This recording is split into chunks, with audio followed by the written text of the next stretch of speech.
Alors du coup, chronique un peu particulière cette semaine.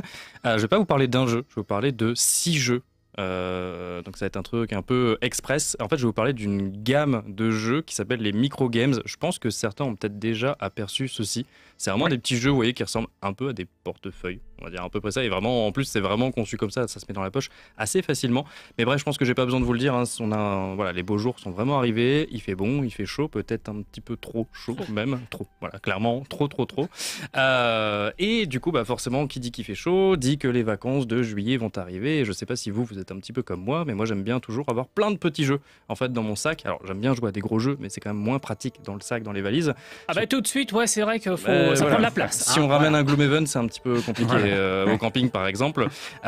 Et bref, en tout cas, moi je me suis dit pourquoi pas vous parler un petit peu de cette gamme de jeux parce que si vous cherchez des petits jeux pour les vacances qui se transportent extrêmement facilement, mais vraiment très très facilement, qui peut être logé n'importe où avec des jeux très différents, des propositions très très différentes, pour le coup, la gamme Micro Games, c'est vraiment un truc qui peut être fait pour vous. Bah, Alors, il y avait tous des fabricants de jeux qui avaient sorti leurs jeux en version toute petite, réduite comme c'est ça. mais ça faisait quand même la taille d'un petit livre finalement à mettre dans le sac, alors que là c'est vrai que c'est vraiment un tout petit porte-carte qui doit faire 1 centimètre à 1 centimètre et demi d'épaisseur à peu près.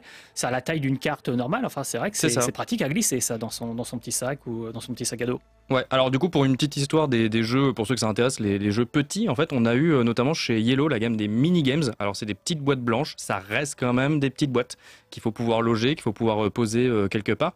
On a eu ensuite une tentative avec les Mint Games, où en fait, ils reprenaient les petites boîtes de bonbons à la menthe qu'on connaît bien, et en fait, à l'intérieur de ces petites boîtes de bonbons à la menthe, vous aviez un jeu de société. Alors, il en existait 3, malheureusement, ça n'a pas très très bien marché, donc le concept n'a pas continué. Et on a eu ensuite, il y a 1 an, 2 ans, les Chewing Games. Alors là, du coup, c'est des jeux qui se tiennent vraiment dans un Boîte de emballage, chewing-gum. dans une boîte de chewing-gum.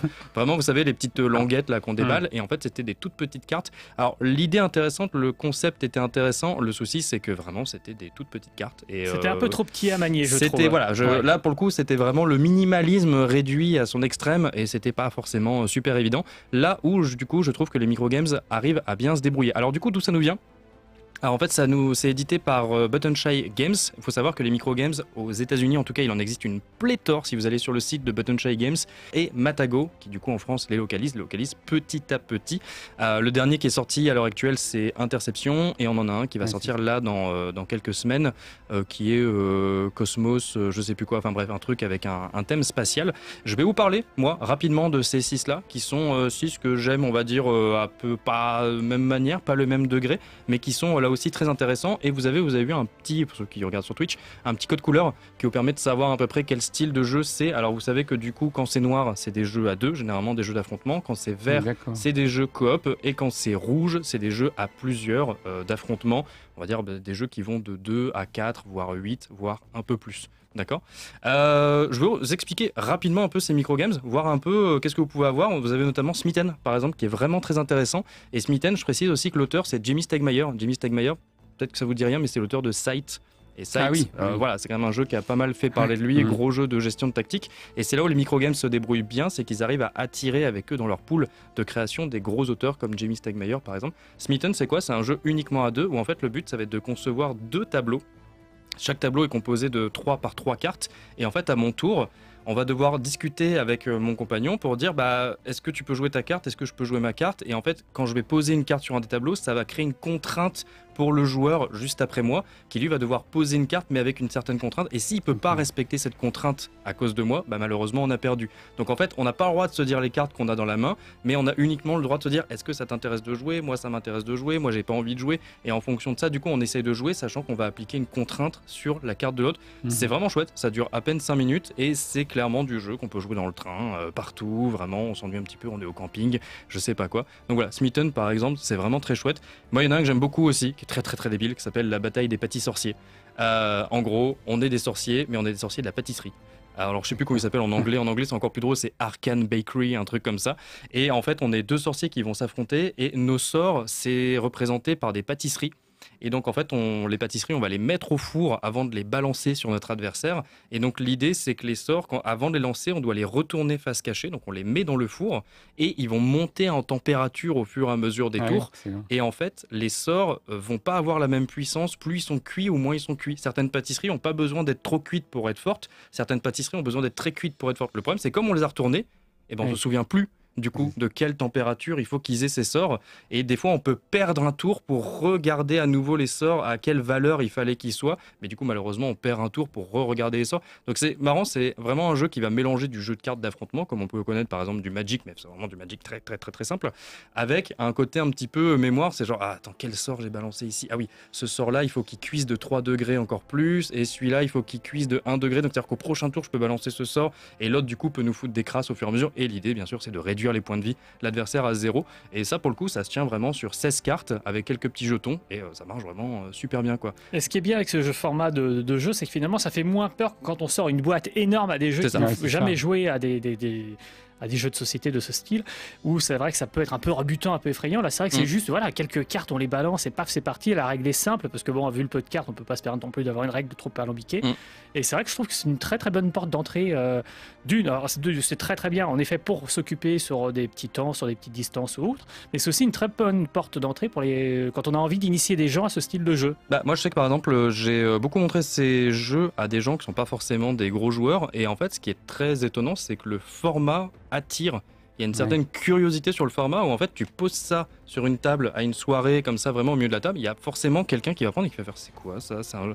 Après quand tu commences à expliquer que c'est un jeu, ça c'est un jeu, ok d'accord, et puis tout de suite la personne en fait est très curieuse, a envie de savoir comment est-ce comment est-ce qu'on peut s'amuser avec juste un petit truc comme ça qui généralement, faut savoir que les microgames ça dépasse très très rarement la vingtaine de cartes en fait, c'est tout tient juste en 20 cartes et vous avez que des cartes, je précise, vous n'avez pas de matériel, vous n'aurez pas de pions parce que ça tient pas forcément là-dedans.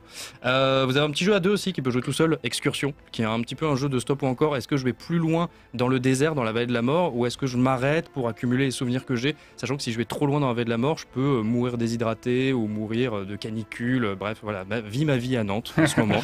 Donc Excursion dans la vallée de Nantes, on va dire, il va s'appeler comme ça. Moi j'ai vraiment mon chouchou, un que j'adore. Alors, on peut ne pas aimer, je comprends tout à fait. In Vino Morte, c'est extrêmement débile. En gros, le but c'est quoi? C'est que vous avez un serveur. Il va distribuer des verres à chacun et chacune. Et en fait, dans les verres, vous avez soit du poison, soit du vin. Et quand il donne face cachée à tout le monde. Et ensuite, en partant du joueur à gauche serveur, soit le joueur, il boit son verre, il retourne et il assume les conséquences. Si c'est du poison, il crève. Si c'est du vin, il est en vie. Soit il échange face cachée avec un autre joueur. Alors vous allez me dire, c'est aléatoire si on peut pas regarder son verre. Mais en fait, l'idée, c'est que le serveur, lui, il est conscient de ce qu'il vous a donné. Donc tout le truc, c'est de regarder un peu le serveur et de savoir qui est le serveur aussi. Parce qu'en fonction des serveurs, il peut foutre des crasses à certains qu'il aime pas et essayer plutôt de conserver ses potes qu'il aime bien dans la soirée. Ou des fois, on peut lui poser des questions. Il y a un peu un côté un jeu de mentaliste. Un jeu de bluff un peu. C'est ça, vraiment un jeu de bluff. Et au fur et à mesure des manches, on élimine les gens jusqu'à ce qu'il reste plus qu'un seul survivant.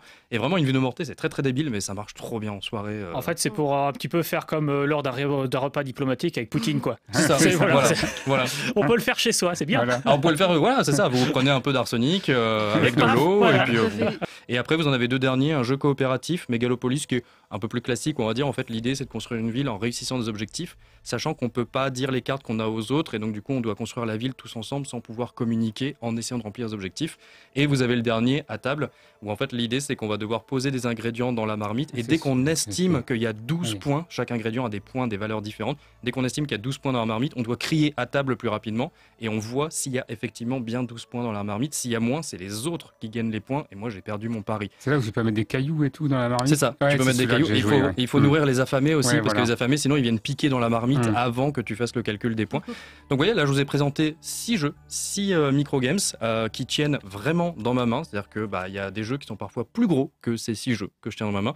Et vous avez 6 propositions complètement différentes. Vous avez du jeu d'affrontement à deux, vous avez du jeu coopératif, vous avez du jeu plus détente, vous avez du jeu au contraire, on va être un petit peu plus stressé. Vous avez du jeu d'ambiance, par exemple, comme avec In Vino Morte. Et je précise que les microgames, actuellement, en tout cas aux États-Unis, chez Shy Button Games, c'est plus de 20, 30, voire presque 50 actuellement microgames. En France, pour l'instant, on est entre 15 et 20 qui ont été localisés par Matago. C'est Matago qui se charge de la traduction française. Petit à petit, ils arrivent. Comme je disais, Interception qui est sorti il y a quelques semaines. Et là, il y en a un qui sort là dans quelques semaines. Donc en fait, ça continue. Ça arrive. C'est des jeux pas très chers en plus. Alors voilà, justement, j'allais venir sur le prix.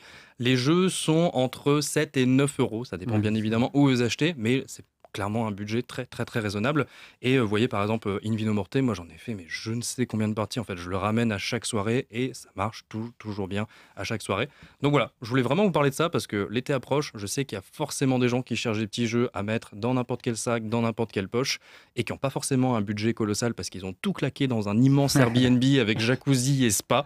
Si vous cherchez des bons jeux, allez regarder dans votre boutique de jeux de société préférée, vous regardez les microgames, renseignez-vous un petit peu parce qu'ils sont quand même très très différents et vous n'avez pas forcément aimé tous les jeux, hein. Voilà, tout ne peut pas nous plaire. Comme je dis, moi Megalopolis, je suis un petit peu moins fan, donc renseignez-vous un petit peu en fonction de ce que vous cherchez, mais vraiment les microgames, c'est une très belle proposition, moi je vous le conseille vivement.